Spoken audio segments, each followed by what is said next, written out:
Texas Governor Greg Abbott, vetoed funding for the state's legislature on Friday as he promised to do earlier in June after state Democrats staged a walkout to protest and block a GOP-back voting reform bill. Why it matters.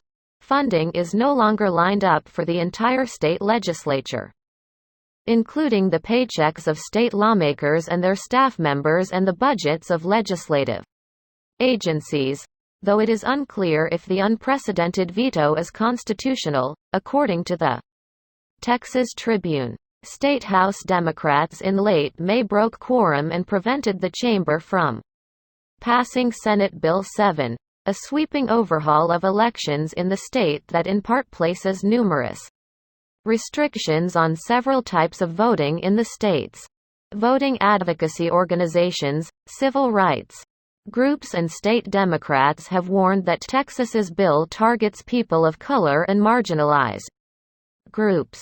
Major corporations like HP, Microsoft and Unilever urged state lawmakers to reject it. Abbott has threatened to call the legislature back for a special session to pass the overhaul bill. What they're saying. According to the Tribune, Abbott said in a statement that funding should not be provided for those who quit their job early, leaving their state with unfinished business and exposing taxpayers to higher costs for an additional legislative session. I, therefore, object to and disapprove of these appropriations, he added. The other side. House Democratic Caucus Chairman Chris Turner in a statement called Abbott's veto an abuse of power. Texas has a governor, not a dictator. The tyrannical veto of the legislative branch is the latest indication that Governor Greg Abbott is simply out of control, Turner added. The big picture.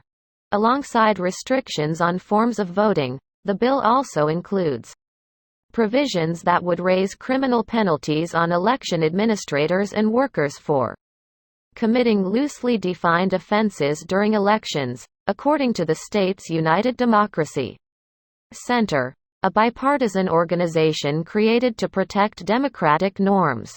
One provision, for example, makes it a felony for an election worker to solicit a person to submit an early voting ballot application unless the official knows that the person had already requested an application. The bill would also make it easier for losing parties to contest elections results and gives courts the ability to overturn those results in certain cases.